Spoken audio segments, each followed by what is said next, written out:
Was that a surprise to her? Okay. Did she collapse and faint in your arms? Oh, okay.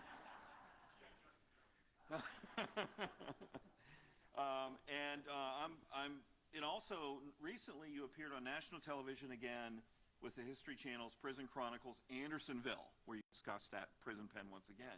He's accompanied by Stephanie Stathis.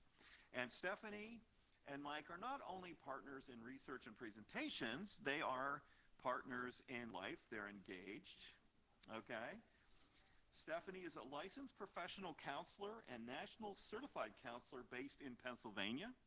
She earned her undergraduate degree from Montana State University and her Master's of Science in Clinical Mental Health Counseling from Walden University. Where is Walden? Minneapolis. Oh, nice. She's currently a therapist and an officer in the women-owned Pennsylvania Counseling Co-op, where she specializes in trauma-informed care and holistic healing. Are you one of the owners then? Yes. That's really cool. How many women are involved in this?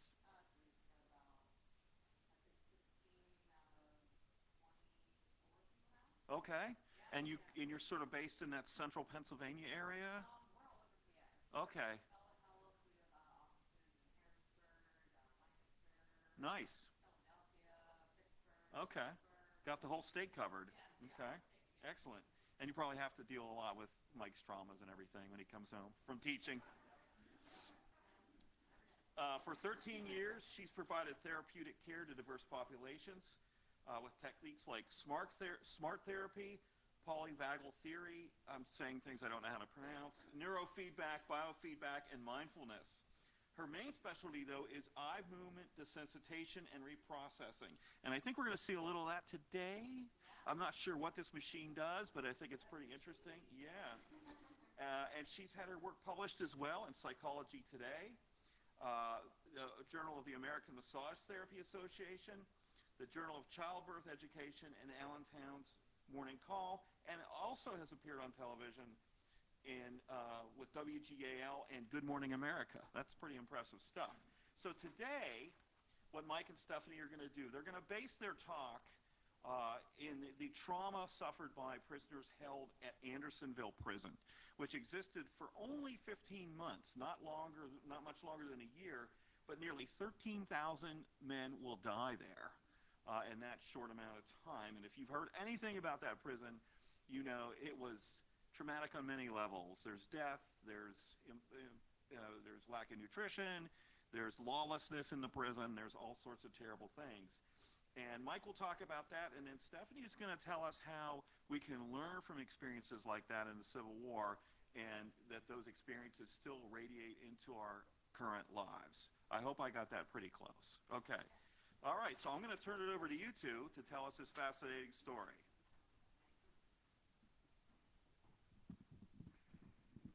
Thank you so much, Dana. How's the good? Excellent, excellent. All right, well, thank you for having us, first off. The genesis of this talk really goes back to Dana and I in graduate school at Kent State University. The gentleman you see here is William Betts Heseltine. And Heseltine wrote a definitive study called Civil War Prisons, a Study in War Psychology. And that really started to get me thinking about the emotional piece with trauma and Civil War captivity. Now, Heseltine did have a reputation of being really hard on his graduate students. I do have one of my graduate students right here. Hopefully I'm not as hard on Amanda as Heseltine was on his graduate students, but really well-known professor. It was Frank Burns' advisor as well at the University of Wisconsin. So Heseltine wrote the definitive study here in 1930, right up here in that book. I ended up doing the introduction for Ovid Futch's book, History of Andersonville Prison. In it, I argue that Heseltine is the pioneer in macro monographs, whereas Futch is a pioneer in the micro study. And we get deep into different historiographical debates about this. What's funny, on the way down, I was prepping, and that lower book, The History of Andersonville, is on Audible. So I like, just listening to it and studying off it, and Steph wanted to listen to it. I'm like, Steph, you really want to listen to Civil War prison historiography? She goes, yes, I'm in. 10 minutes later, I see her sleeping on the side. So she put her right to sleep. But, 50, yes. But, you know, mentors are really important. And as Dana's mentioned, we're academic brothers because we both studied under Frank Byrne, our academic father. And Heseltine and Dr. Byrne were both very influential with me. There are no images of Frank Byrne, so I just put up his book. So that's my little spiel about mentoring and mentorships. And Steph's going to talk about her mentor. Yes, hi guys. So my mentor here is Francine Shapiro, Dr. Francine Shapiro. And what I do is I specialize in eye movement desensitization and reprocessing, EMDR. She was the founder of EMDR, and how she came about finding it was really, really random. She was taking a walk, just a walk here, and she noticed that her eyes started going back and forth, back and forth. And as she was processing some distressing like emotion or a memory, she noticed that it just came down, the intensity, the charge. It wasn't like as powerful anymore. She was able to be okay with it. And so she was interested in that mechanism, not knowing how it worked. And so then she just began to experiment on herself. And she also, thank you, Mike, yes. So on her walk too, guys, as she was doing this and as she's continuing to experiment herself, she finds birds that she finds on the trees flying back and forth. So now she's doing eye movements back, forth, up, down, side to side, all of that. And all those ways still work to get her intensity of that memory down with the intensity. It was amazing. And so with that, she really, with her own researcher team, and I was trained under her before she passed away in 2019. And then I thankfully was able to train under Dorothy Ashram, who was one of her original researchers as well. So with that, I'm now an EMDR consultant, and I'll be doing a demonstration later on to show you guys how this works. But basically, EMDR is a type of therapy, it's a type of trauma therapy that was originally created for war vets coming home, okay? Originally created all the way back then for war veterans, and even to now for all our vets, PTSD. Okay, so they did all the studies on them at first.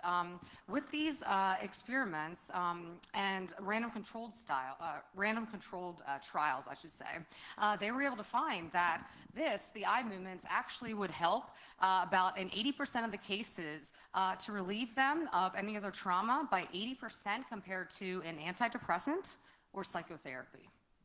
Yep, it works in twice the time, okay? And people didn't even need to go on an antidepressant after they did this type of therapy. It works by creating on the working memory and helps basically all those traumas, whenever they're in your brain, they can get stuck, right? And so maybe something later on in life will get you triggered or activated again.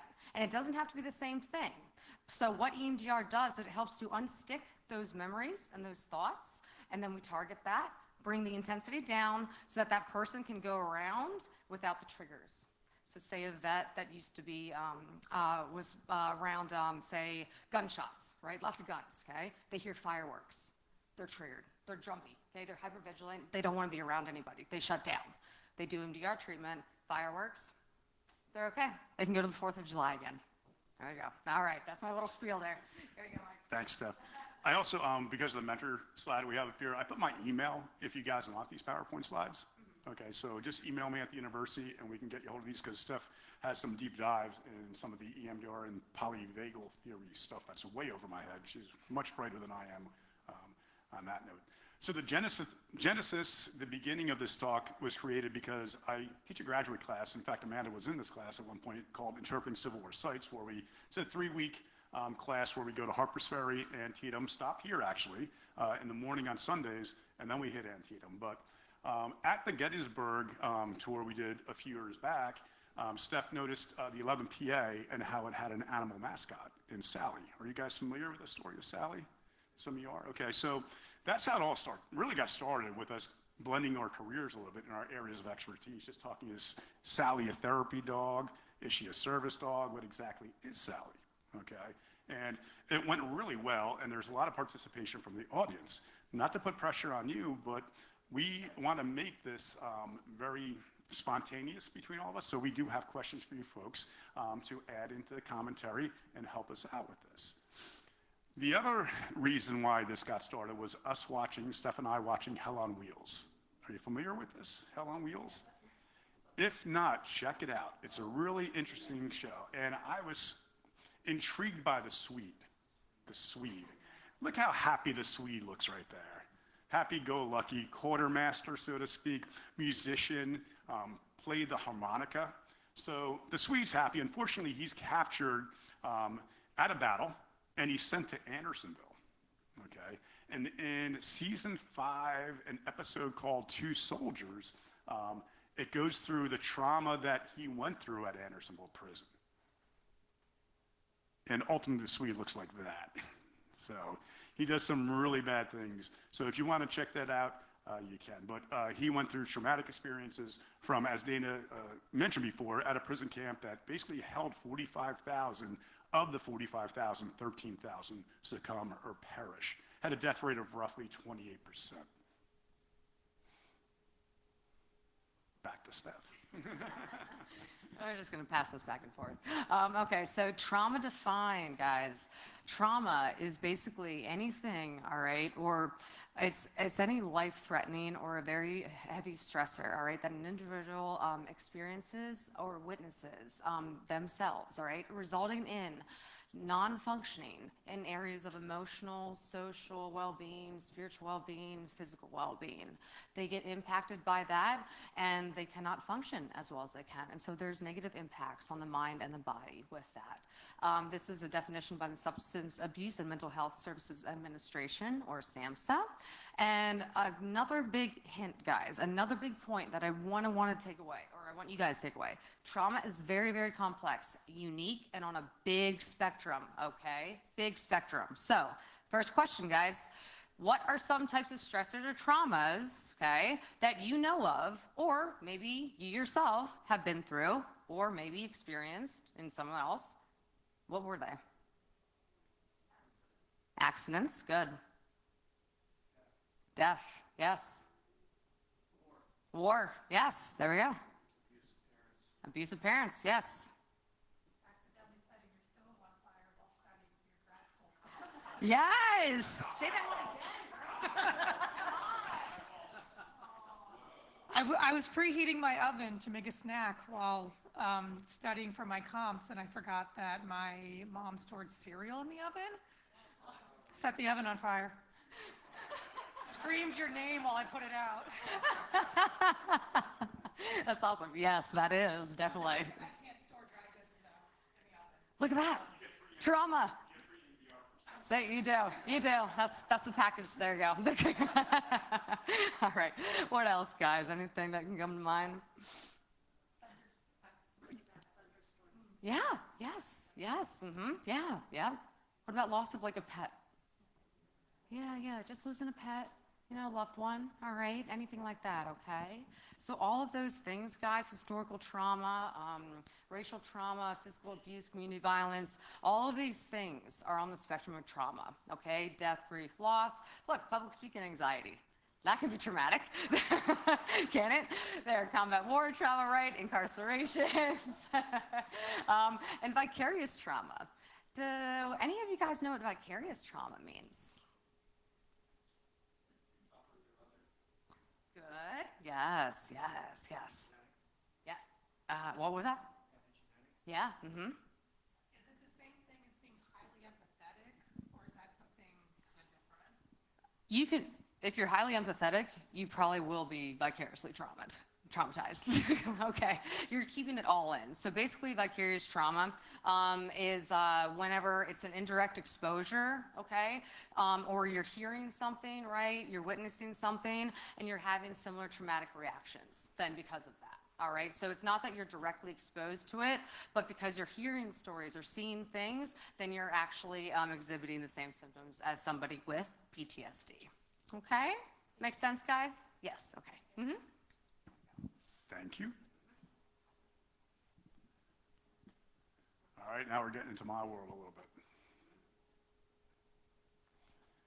So I want you to feel free to stop me, ask questions at any time, not only about Andersonville, but any Civil War prison. We also have an expert here about Point Lookout, so we can refer to Bob about Point Lookout as well, and we may lean on him too.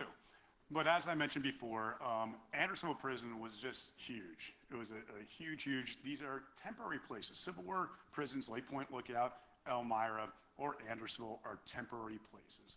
Andersonville just existed for 15 months, okay? But with 45,000, it would have ranked as the 4th largest city in the Confederacy. And some scholars will say it was the 3rd. The numbers go back and forth, but I think New Orleans had a population of roughly 108,000. Charleston had a population of about 42,000. And then the next one was, it was caught between Andersonville Prison at its highest rate with 33,000 prisoners at one time and Mobile, Alabama. So big place, big place. An idea of what it looked like. I like this one even better. Just massive. It was estimated that each prisoner at Andersonville had roughly 4 square yards to live upon. That was it, okay? We also have to look at Stockade Creek, or Sweetwater Creek, that dominated the middle of the stockade yard. And by the way, Andersonville was first 16 and a half acres. Ultimately, it was expanded to 26 acres, 26 and a half acres. So they added 10 more acreages onto it. But it was a big place, but you couldn't move around all the prison yard because this was a filthy place, okay? Stockade Creek, or Sweetwater Creek, and again, it wasn't very sweet. The cookhouse was located upstream, and the 2 Confederate guard camps were also located upstream. So the bathrooms, so to speak, the latrines for the guards were upstream, and that would, when it rained out, it would carry over into Stockade Creek. And sometimes the guards just went to the bathroom in the creek itself. So between the mess from the cookhouse and the excrement from the Confederate guards flowing through the prison yard did not bode well for Andersonville inmates. Also, the Andersonville prisoners went to the bathroom too. It was at one point their drinking water and also their toilet. Okay. Andersonville prisoners, when they first got into Camp Sumter, as Dana mentioned, they came by railroad, were dropped off at Anderson Station, entered through the double stockade, as you can see here, roughly a 15-foot stockade wall, double stockade. So when the prisoners entered, gates opened up, gates closed behind them, and the second inner gate would open up as well. But they would want to build a hut or shebang, okay? And they were, you'll see it, they were tents, essentially. So they would dig a little bit into the ground and then try to cover themselves as much as possible with anything they could. We have to remember we're in the latter stages of the Civil War. The Confederate government had issues with, feeding their own soldiers, let alone how they're going to feed or take care of their prisoners of war. Prisoners of war, typically, unless you're an officer in an officer prison camp like Johnson's Island or Libby, you're not going to be taken care of. And by the way, class does matter when we talk about Civil War captivity. Food. The food was not good, obviously, at all for the prisoners at Andersonville. A prisoner by the name of John Fowler wrote that he received rations daily. He got a quarter pound of fresh meat. He got his raw. Prisoners prefer to get their rations raw because they got more rather than having it cooked. But he said when he got his raw fresh beef, he said it was pretty lively with maggots. And he managed to eat the maggots and was happy to do so. Whenever I talk about this, I always think about Survivor, the show Survivor, because I think this is like something like this to a degree. Another image of the shebangs at Andersonville. Because the exchange system broke down due to the Confederate government unwilling to exchange African American soldiers after they were captured, okay? There were no exchanges. Escape, that was on the list, but you got to think we're in Southwest Georgia. We're in the middle of nowhere. I've been there. I was lucky enough to win the Andersonville prison grant, so I was able to stay inside the stockade for a week and do research down there. That's when I did the Andersonville introduction for the Futch book, doing research. But ultimately, 329 prisoners did escape. That was the number. And we got to be careful with Civil War numbers, too. Many are recaptured because of the remoteness of the location in Southwest Georgia. We're by Fort Valley in Americus, not far from Alabama. all right? But they had, Henry Wirtz, the commandant of the prison camp, had dogs that were used back in the day for runaway slaves, but he enlisted the dogs to capture escaped Union soldiers. Lorian Foote wrote a really good book on this. So if those are interested, they can come up to me afterwards and I can get you in contact with that book. We had the deadline, roughly 19 feet from the stockade wall. You guys are familiar with the deadline? If you crossed over the deadline, you risk being shot by the Confederate guards. Really quick on the Confederate guards, they were Georgia State Militia, and they ranged in age from 10 to 70. 10 to 70. We had to think about a failing Confederate government. They need their best troops at the front. Again, prisoners, prison camps, they're put on the back burner. Put on the back burner. And the wait. The wait. What was going to happen? Were you going to try to escape? If we empathize with these prisoners, were you going to hopefully get exchanged? What do you do with your time? Okay, this really will evolve as we go more into our talk about self-care in another slide. Dana, I stole these two images from Jake, by the way. So I'm going to let you talk to Dana or Katie or myself after this, but here we have Dorrance Atwater, okay? And if you go onto YouTube and you do Prison Chronicles and Andersonville, there'll be a 6-minute video clip on a longer episode that we did with that, but it gets into the Atwater story and how he got a job at Andersonville, okay? But let's present this. What are some self-care strategies that you might think would help your survival at Andersonville Prison? For self-care. And by the way, Katie Shively Meyer wrote a book on this. She covered a book chapter on it. Hers was the Civil War soldier and the environment. But she gets into self-care a little bit.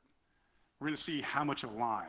And even last night, I was trying to think of some other things of self-care stuff. Yeah, Amanda. Sleep. We don't have that. That's good. Steph says all the time, sleep is very important. Absolutely. Sleep. Anybody else? Good. All right, so having small group interaction. Excellent. So they have small group interaction. What else? Be ruthless. So are you familiar with the Raiders? Yes. Okay, so I didn't put that down. I put stay away from the Raiders so you're not killed, right, for self-care, and join the regulators, right? So if you're familiar with the Anderson story, you have some gangs, okay, and the gang members, basically William Collins et al., these are soldiers that enlist into the army. They become draft dodgers. They end up in places like the Pocono Mountains, because this is where the draft dodgers went. They get their money from the Union government, and they run away and then re-enlist again. And this is what, I don't know if you knew this, Amanda, but this is what the Poconos or ESU's at. They're known for the Shahola train wreck and the draft dodgers hiding up in the mountains in the Poconos. But we have these gangs, and they're called the Raiders, and they would prey on the prisoners that just came into the prison camp, those prisoners that may have money, that had more clothing, that had food on them. Okay, so it was really a sad story with the Raiders. Ultimately, the Raiders, there's a trial held. The John Winder, the overall commandant of the prisons, let Henry Wirtz, the local commandant, arrange a trial for the Raiders, and they are hanged inside the prison yard. And the regulators, the group that combated them. So I said, join the regulators, not the Raiders, just to have a more positive type of deal. But that is really the quick story of that. What else? Absolutely. Preaching to the choir for me, because my Elmira book, I get into a lot of trinket making. What is it? Health. Health, right, overall health. Yes.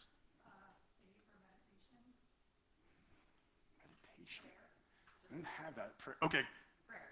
Good. We have spiritual. Excellent. So meditation, prayer, church services, because the bishop in Savannah would send Catholic priests, and Angie Zombach does a really good job in the Deadlines book. This is an edit collection that I collaborated with scholars with their specialty. Evan Kutzler, his book's down there, Dana, so I noticed that Evan's in this book, Angie Zombach, Lorian Foote. But yeah, absolutely. So the idea of prayer meetings, church services, and it was Catholic dominated. That's what Angie wrote about. She was some of the Catholic priests coming from Savannah and then local places like Macon, they were able to convert some Presbyterians and Protestants to Catholicism. So, Dana, what do you got? Absolutely. And this helps with the trinket making. So if you have friends with a guard, right, you could exchange your trinkets and get some money back at you, okay? But another piece, as we talked about before, class matters. And if you're educated, it could help you get a job. Because Dorrance Atwater, he got his job because he could write, and he wrote well. Okay, he just hid that secret list, right, if you're familiar with that story. Keep going. Let's keep going with this. Yes. Good. Music therapy. Music therapy. Excellent. Excellent. And when the Swede had his harmonica stolen, he was very upset because he enjoyed that. So we had some type of music. Good, good, good. What else? Yes, writing. Diaries, trying to write family members. That essence of hope, right? Even though you know that if you wrote a letter and it was sent to the north, it's going to be gone through, right? It's hopefully not going to be taken away. Hopefully it's going to make its way. But just the idea of writing a loved one and that hope that's instilled. What else? Yes. Bob. Look, what is it? Oh, yeah. Excellent. So jobs. I got it. In this, you're going to see it soon. I'll just start them now. We're doing good. Oh, utilize rainwater.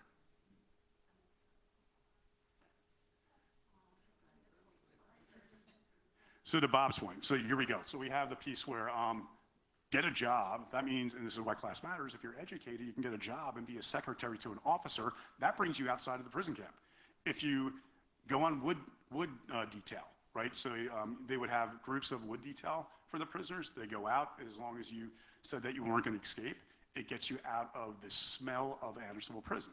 You got to remember this. Chris Barr gets mad at me sometimes now and then. He's also in this book. Chris was at Andersonville as a National Park Service representative, public history. Now Chris is in South Carolina at the Reconstruction National Park site. But it was argued by some that you could smell Andersonville prison about a mile away. About a mile away. That's how bad it was. So to Bob's point, open a business on Market Street, because there is a market, just like at Elmira, just like at Johnson's Island, just like at Andersonville, there's a marketplace. And they can exchange tobacco, brass buttons, sometimes greenbacks, all those things. Notice I put pets. I did that with a question mark on purpose. So what do you think? How long, I know from Andersonville, whenever contractors came into the stockade, sometimes their pets would follow them. They did not last very long. They did not last very long. So they were eaten. Yes?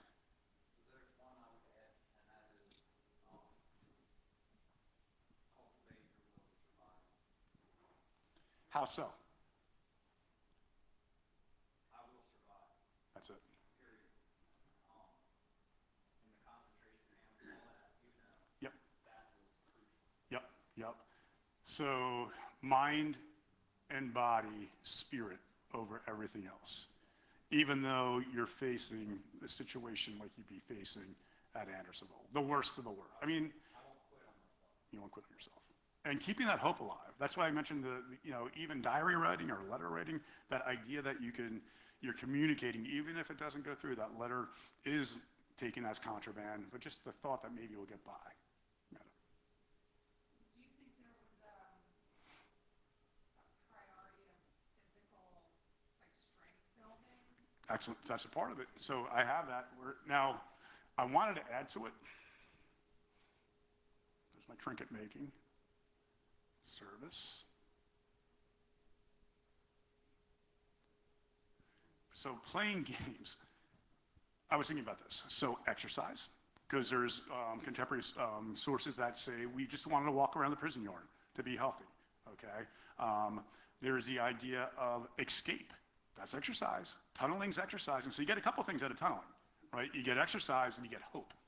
You get both those things. So I think that becomes a really important facet to this. I had to play around with this a little bit. Even race graybacks. That's playing games. What am I talking about there? I'm glad he has his headset on back there because he even would like to hear about this. What are graybacks? I know Bob knows what graybacks are. What are graybacks? Lice. And they would have lice races. And then they would gamble. I was going to put gambling down, but I was thinking about my dad too much. I'm like, no, I'm not going to put gambling as a sideboard stuff. So, but the idea of, betting on lice races, okay? You guys helped us out, though. I appreciate that. What's that last one? Stay away from the Raiders. Can you guys, Bob, can you think of anything else with your experiences with Point Lookout? Just some topics in each one. I mean, hygiene, picking lice was an everyday thing. Yep. It was that, what they call the constant companion of the soul. Yep. With widespread pipes. So, I mean, it was definitely a hygiene type deal. Water, especially Point Lookout, is a must. Yep. Anytime it would rain down there, everything that could hold water, these guys would collect. Pets, I agree with you, they didn't last long. They didn't last long. The only pets that they may have kept may be a rat, but even that was a source of Yeah. protein. So, And think about, I always, going back to the smell and dealing with the environment and, moving forward. When I do my Elmira talks, I talk about their water source, Foster's Pond. A medical doctor wrote that Foster's Pond was a festering mass of corruption, impregnating the entire atmosphere night and day. A medical inspector at Andersonville, he wrote that he saw prisoners cooking their food at the very vessels where they just evacuated their bowels. So again, the smell is intense, especially under the hot Georgia sun in the summertime. So anything else? Really quick, when I think of Point Lookout in my Elmira book, again, if you can get a job, if you can occupy your time, okay, if you can look, you have that hope, okay, like wood detail or trinket making or being a barber, all those things. At Point Lookout, the details for the ration when they went outside the prison, I think it was for wood detail, they would get a ration of whiskey, okay, and they would give the prisoners whiskey into Point Lookout, and correct me if I'm wrong, Bob, but when they brought it in, they sold the whiskey for more money, that little shot of whiskey they got, that little rash of whiskey. So the prison commandants, or the prison authorities at Point Lookout, they said, this is wrong. We're going to give them their shot of whiskey outside the stockade wall. So the creative prisoners, what they decided to do was they took their shot, but they didn't swallow it. They got inside the prison yard, spit it out in a can, and they sold it as spit whiskey. And they resold it. Am I fairly accurate with that? Okay, good.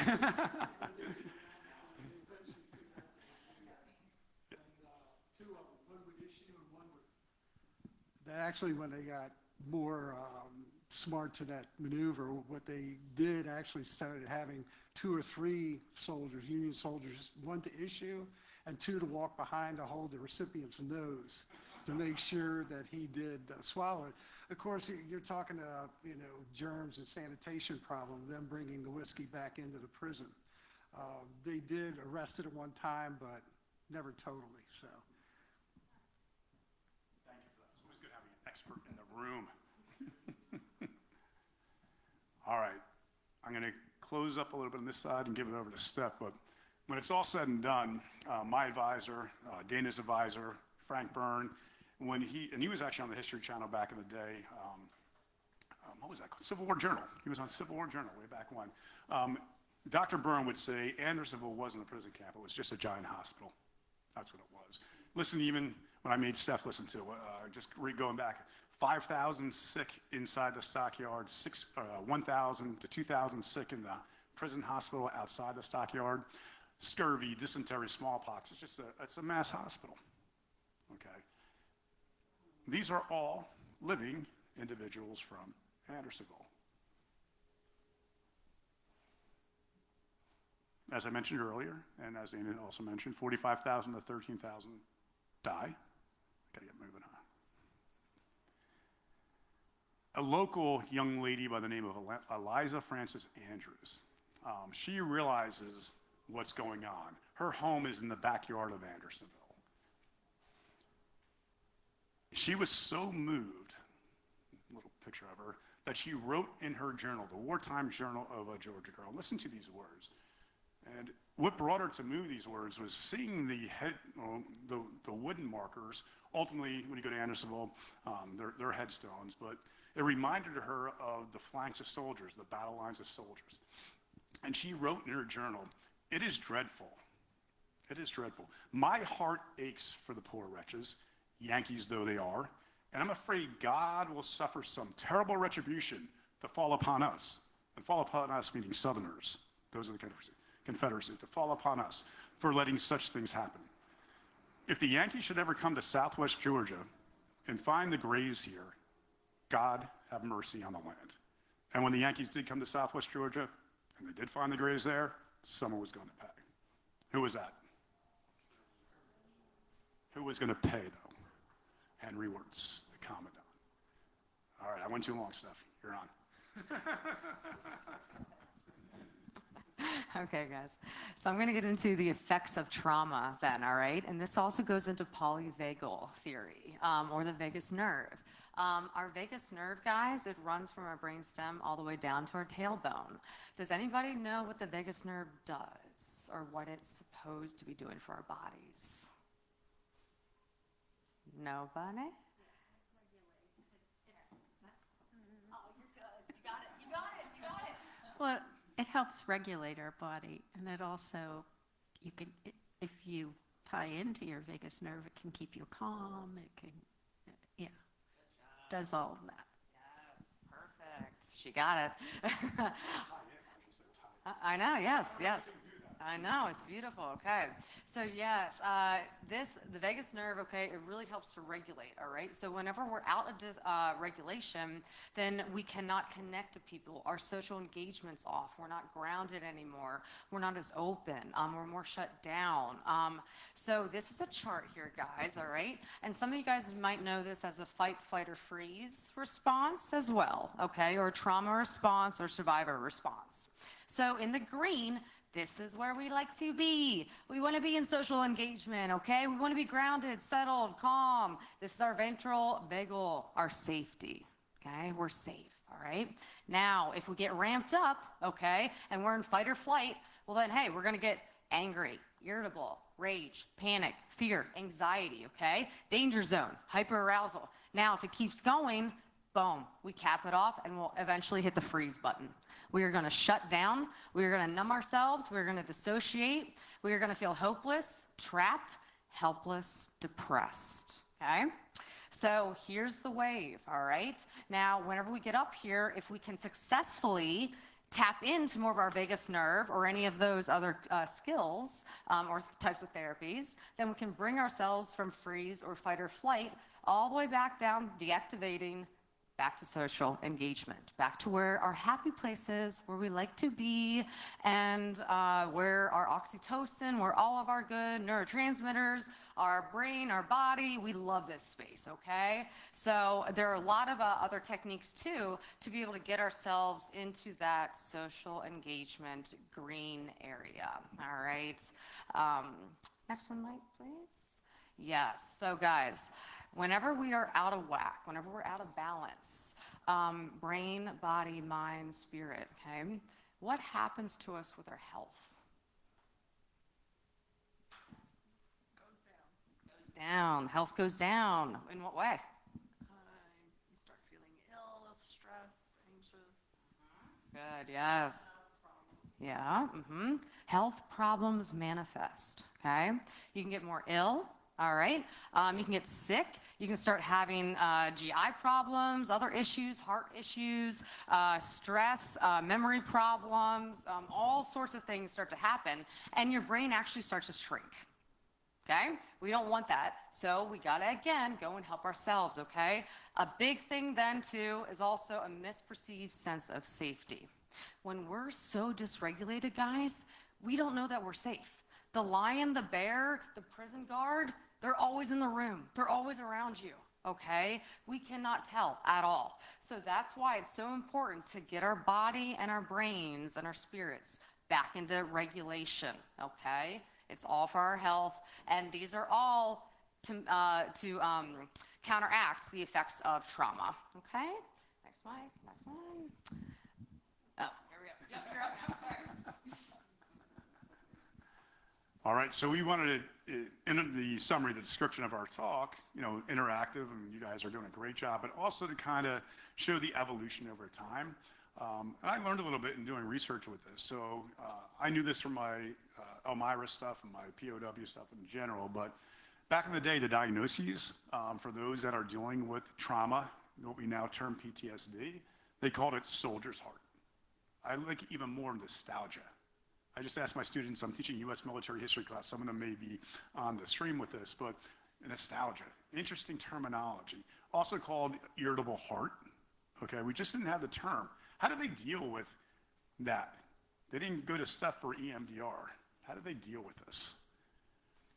The trauma from prisons, or the Civil War itself, vicarious trauma. They drank, absolutely drank, yes. Opiates, thank you. Any more? They fought. Yep. Suicides. And Angie Riotto, who may be in on this. Oh, I'm sorry. Dana, Dad, you go. Congregate with others that experienced a similar thing. GAR, reunion groups. Therapy, there's a new one that we could use. Group therapy, thank you, Dana, for GRA stuff. Grand Army of the Republic, and there's a Confederate piece to this as well, but absolutely. Angie Riotto, her dissertation she tries to get into the suicide rates with the trauma, and she's really into the self-care portion of this as well, so we'll probably be picking Angie's brain as well. I didn't realize this, but back in the 19th century over there, meaning in Europe, they had similar stuff to soldier's heart or irritable heart or nostalgia. They called it railway spine. Have you heard that before? This is the trauma from all the railroad accidents that occurred in Europe, okay? And PTSD, civilian style, right? So we have this. You guys have seen the footage from shell shock, right? It's shocking what you see, what went down in World War I. So we have the shell shock. World War II, they called it combat stress reaction, CSR, for World War II.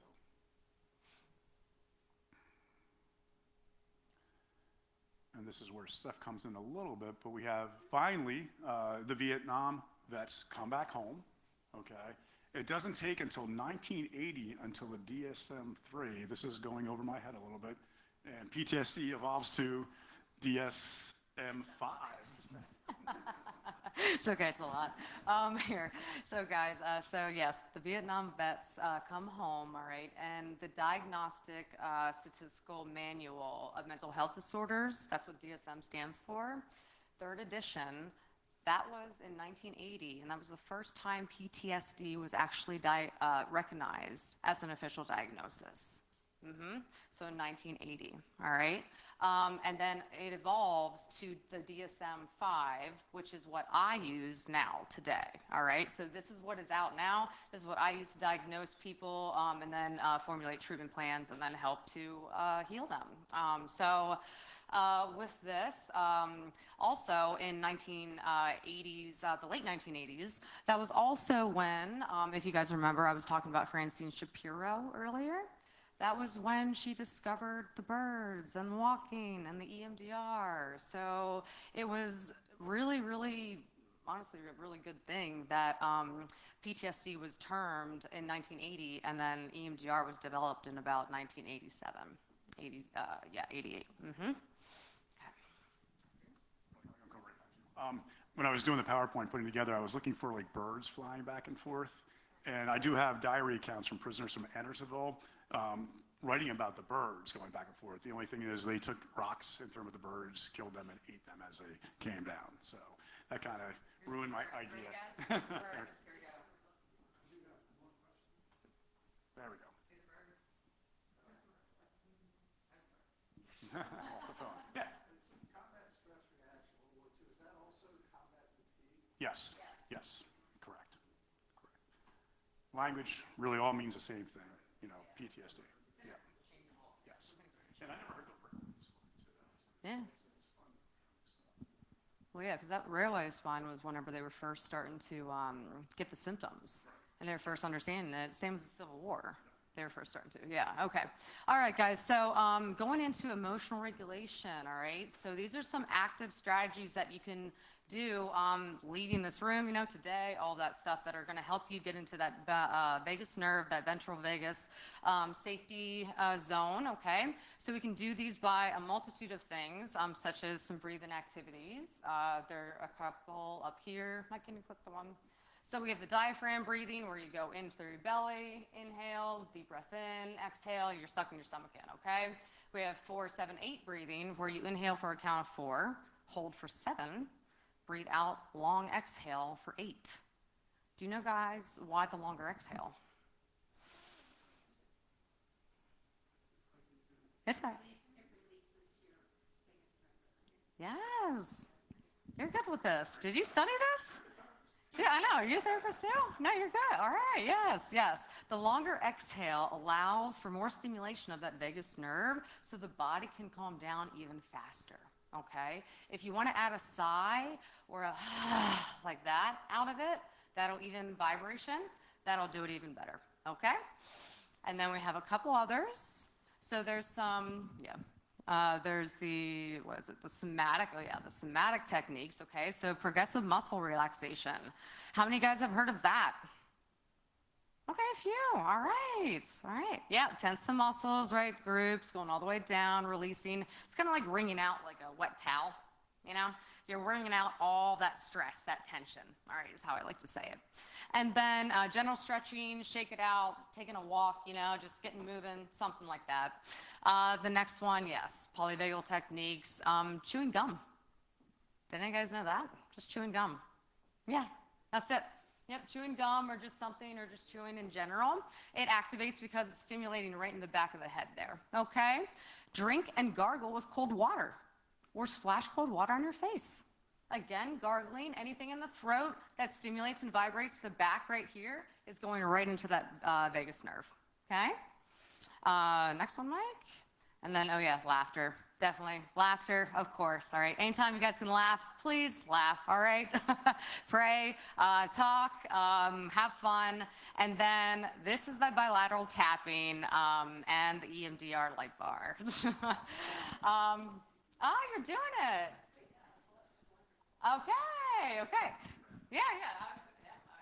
Really quick story. This is crazy. So only, I want to say about a month ago, winter break, Steph and I are visiting my dad down in Florida, and we're at a local establishment. And we're across the bar, and Steph sees 2 elderly women, and the one woman was tapping and doing that. And she goes, I got to go over and talk to her. I got it. I'm like, no, don't do this. Do not do it. And stay away. And she goes, no, I am, because she's doing basically EMDR through her hands, right? The tapping, right, to calm herself down. So I'm like, all right, just go. Here, she was a medical doctor, okay, from Sumter County, near Andersonville. So we had a long, long talk about this. And she's tapping, and she was stressed. Why was she stressed out? The kite festival. Why was she stressed out over kites? Oh, she didn't. She's never flown a kite before. So she was stressed out about flying a kite, getting it off the ground, running, and she couldn't do it, or she was trying to do it, and so she was stressed out, like thinking about even trying to do that. So she was doing her tapping before. So yeah, no, that was a really, really cool story, and really, really great. But yeah, she was a medical doctor, and she was doing it on herself in a bar, and didn't even care, and it worked. And yeah, she was like, and whenever I did come over there, and thank you, Mike, for letting me do that. But whenever I did come over there, she's like, yes, I was actively having a panic attack right there. And she's like, and she was totally calm by the time we were over there. So it was really, really cool. That basically is what this machine does here, all right? So it, as you guys saw earlier, okay, it does stimulate that bilateral, all right, the tapping, okay? So we do this through either eye movements, again, tappers here. Oh, yep. Eye movements, tappers, or we can do it by noise as well. So the headphones are right there. Whenever this goes, right there, so whenever I'm doing something that's supposed to calm somebody, I go very slow. I'm going to do a very slow-paced eye movement, okay? And I have them think about something pleasant, something good, and either they do the eye movements or they can tap across, and eventually they're going to calm down. This thing rewires and resets your whole nervous system and rewires your brain with neuroplasticity. It creates new neural pathways in your brain and in your body, all right, to help reset and rewire, so that, again, no one has to experience the heaviness or the charge of any triggers of any stressful events, and they can manage that.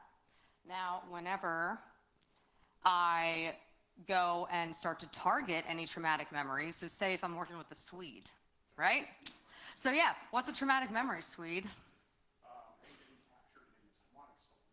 Ah, stolen, okay. So I would have him bring up that memory, okay? And then he would talk to me through that a little bit, and he would bring up the worst part about that memory, getting stolen. He doesn't have anything now. He lost everything, okay? The worst part about that. Now he doesn't know if he's going to survive. He doesn't know if he wants to be here, all that stuff. So boom, we go EMDR. He brings that back up, and I go fast. Fast means we are reprocessing and desensitizing. So that memory that the Swede brought up, okay, about all his stuff getting stolen, maybe it was a 10 out of a 10. Now it's going down. It's a 5 out of a 10. Now it's going down even more. It's a 2 out of a 10 towards 0 out of a 10. And then I would go to a more reprocessing phase. But this is what EMDR helps facilitate and really helps to accelerate with, again, any healing with trauma and with the effects of trauma. This is the #1 trauma treatment in the world today. I was trained in California with this, and I was able to, whenever I moved over here, bring my expertise and be able to teach now and train other people to do EMDR, just as Francine Shapiro did as my mentor. So, all right, thank you guys for that demo. So my classes that I teach now, no midterms, no finals, is project-based. And I have my students take their time machine, okay? So yes, sorry, that was back in the day. Sorry, Amanda. But, you know, to take the time, not that we're saying, if we took a time machine, we wish we could put these strategies to the Andersonville prisoners, right? Obviously, we're not going to have a light bar, but maybe the tapping piece, okay? So just going back and forth. When I was interviewed a few years back, the interviewer asked me, who cares about prisoners or prisoners of war? Why make this relevant? And I really wasn't able to answer that. Now, meeting Steph, I feel like I can answer that more, so we can draw the history. This is why I put that original slide, you know, about the past really does affect our present, but it becomes more and more relevant because we evolve as a society and we learn about this through past trauma, but how we cope with trauma nowadays. Any questions for either of us? How does the tapping work? On the head, on the body? Yeah. Here. I'm like, You can't tap and do it here. no, I can do one hand. Yes. Okay. Yeah. So with the tapping, okay, and I do this. It's called it's just like a judgment release, like pretty much. So it'll get things out of your body, okay, and your mind. So you want to start over here. So like right above one of your eyes, this side, on that side, temple, mandible, here, under here, collarbone, sternum, heart area. Repeat as needed. And then you just think about the good stuff, okay? And think about good relaxing things. Just breathe as you're doing that and focus on the calmness then that you feel. And I bet you that your body's gonna love that. When I went to one of Steph's workshops, I'm like, this is like hypnosis. And she goes, no, it's not. It's not. She said that with hypnosis, the person giving that is in total control. With EMDR, the patient or client's in control. Yep. You know, and I've seen her use the tapping stuff. Also this, we were at an airport, Steph and I, and Steph had anxiety, as I do with flying. And Steph was nervous. She started tapping. You know, she was elevated and she calmed herself down by herself without the light kit, without the tappers, just by doing the regular tapping. Yeah. Yeah. It's amazing what science is doing now. More questions? Dana. How often have you given this dual presentation, and have you ever given it in front of military personnel? Really good question. This is our first time. Our first time. I said, so we had some nerves, some jitters just to get through it for the first, besides being on the battlefield at Gettysburg and doing Sally and the 11th PA and some other stuff. This is the first time we did this. So we, just like teaching, we want to improve. And it's funny you said that because with this tour company that we want to open up, we really want to gear it to a population that are military veterans. That is one of our goals. So when we moved back down to the area, closer to Gettysburg, we really want to target the military population to help the veterans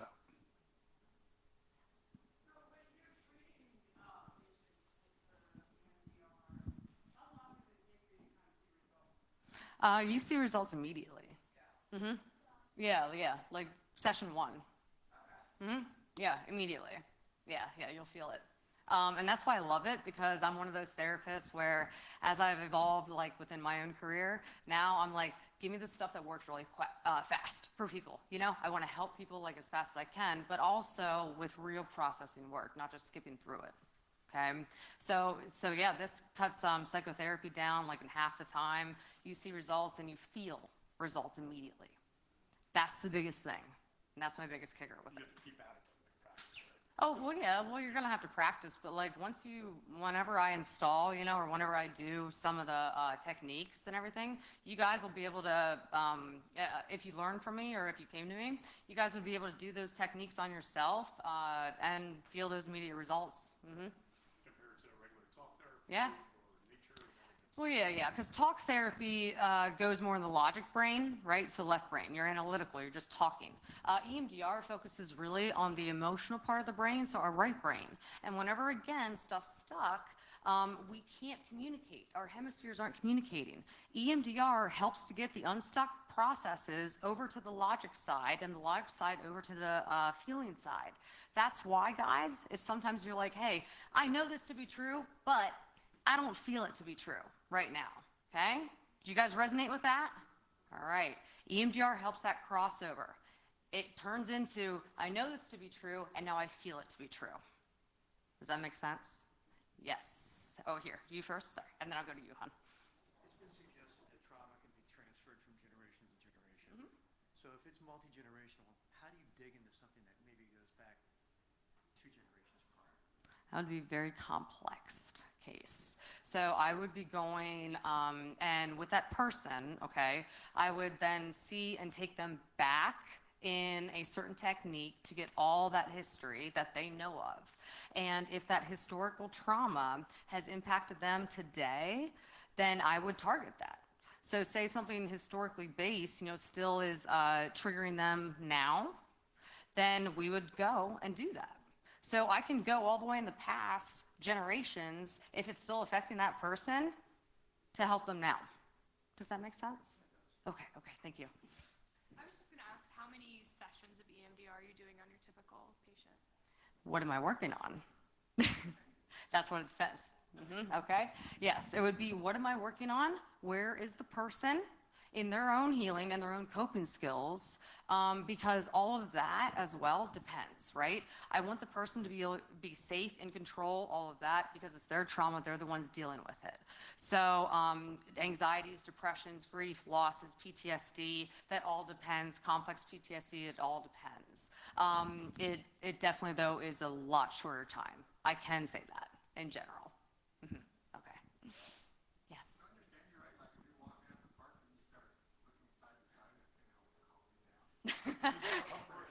It helped Francine. Yeah, it helped Francine. I would recommend going to somebody trained first to learn how to do it properly, and then you can walk down the street and probably do it. Okay. Yes.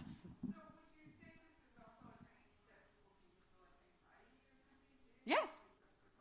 No. So this is all, it's for trauma, it's for anxiety, depression, any other stressors. adjustment disorders. If you're adjusting, transitioning to certain things, moving, for example, if you're afraid of flights, you know, if you're afraid of heights, whatever. Yes, you can do all of that. Yes. Yeah. It has evolved over time to not just PTSD, but in all, a lot of mental health categories now. It's great. Yes. Yeah. Yeah. I knew she was going to get all the questions. We have a lot of answers. If you calm down.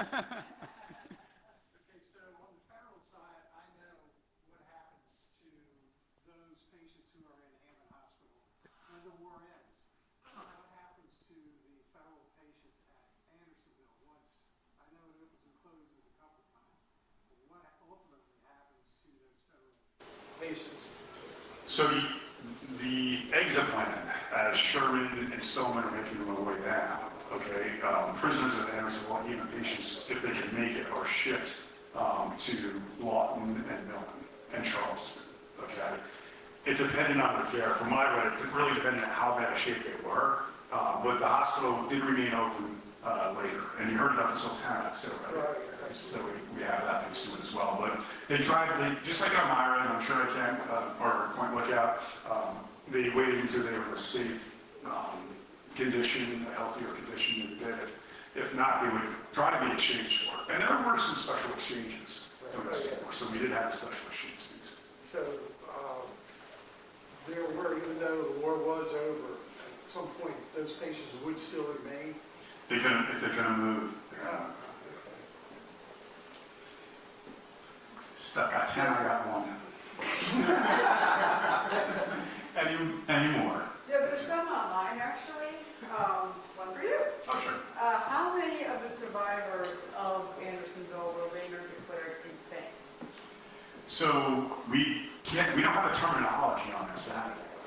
Actually, can you repeat the question? Sure. Because somebody actually said. Yeah, absolutely. So how many Andersonville survivors were deemed insane? Correct.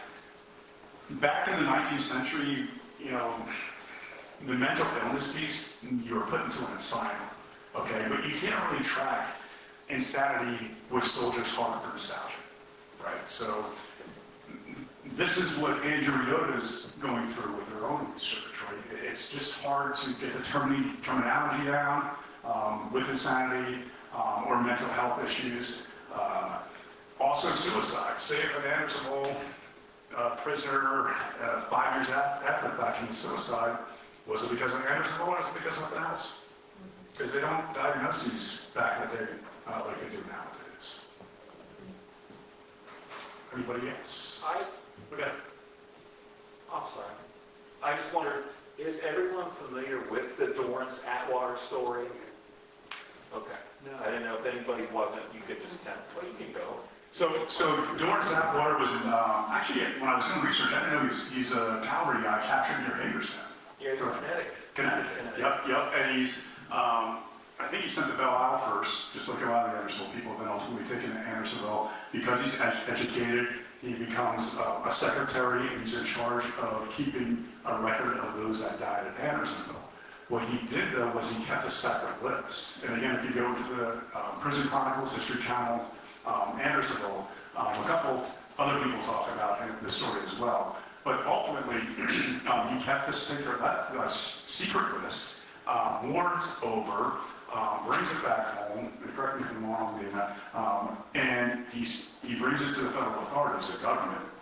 Eventually, though, the government said it's not Dorrance Atwater's property, it's the government's property. In the meantime, again, this is good, and by the way, the museum here does a wonderful job. I brought my students, including Amanda and others, here for the past 14 years, but they have a great exhibit room on trauma and PTSD, one of the lab rooms, but also the missing soldiers office with Clara Barton. Because Clara Barton also helped in finding the unknown soldiers and trying to get a name, especially for family members, of Andersonville, those that are in Andersonville that died. Anyway, Atwater ultimately is arrested, and he's in prison for a while. He's released Andrew Johnson, ultimately releases Atwater. They were afraid to use him at profit too heavily with the list of the dead that he had in Andersonville. But ultimately, he sells a book for 25 cents, and I think he makes a little bit of money. But it's an amazing story. So he was supposed to keep the death record. He did for the Confederate authorities, but he made a second list for the Union. Anything I should add? No, that's right. Well, Thank you. instrumental was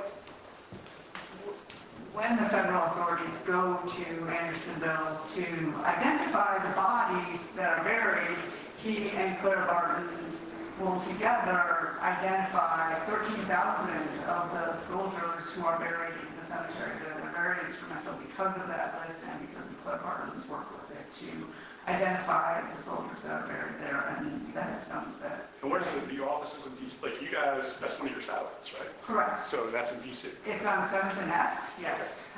The Claire Barton Missing Soldiers Office is open on Thursday, Friday, and Saturday from 11 to 5. And we have guided tours down there. And we also have special tours too. If you're interested in visiting it on a separate day, you can look on our website or clairebartonmuseum.org to set up a tour down there. And then you had a question. Yeah, I did, sorry. It's more of a pondering than a question, because I don't know what kind of data exists. I'd be curious to know or look into the trauma response at the battle anniversaries It's a good one, because the reunions. and the monumentation of the battlefields themselves. So you're trained by a really good professor. Thinking deep about this. I like that. Yes. I think the issues that we have is like, how do you define this? Right. And what, for Sessfield, they diagnostically in detail. They don't do it back then. But again, food for thought, and thank you, both of you, for this to add to our next presentation on this. The reunions, the monumentation with stuff, the gatherings, even the UDC. You also have the match with the ladies. So. Because the monumentation, converting the battlefields into battlefield parks, largely veterans were responsible for that, and that was also self-healing as well. That's your thesis. So it says, There's Amanda's thesis. Well, I'd like to thank Mike and Stephanie for this very unique and interesting presentation. And one thought I couldn't help but think about Stephen Crane, who wrote The Red Badge of Courage. And of course, when he wrote that book, he interviewed a lot of veterans. And I believe one of his quotes was that all these veterans' homes had men that just sort of sat in their chairs and talked and talked and talked and talked about the war until he thought their heads would break off and roll on the ground because they're dealing with this trauma. So I think it's fascinating how you can take Andersonville and bring it to the present day and talk about how we can cope with some of our own traumas. And obviously many of you are traumatized because of the number of questions. And who knew we had a vagus nerve ringer in the audience of all the things. But Katie, our bookstore manager in the back, is it the best that if people want to buy one of Mike's books, they just go downstairs? And if you go downstairs, I think we have both these on sale now. Just the one right now, but we have a number of these really interesting books by Mike about Elmira. Very interesting. Look at it. Thank you so much for coming in here today and enlightening us on this very interesting and unusual topic. Thank you.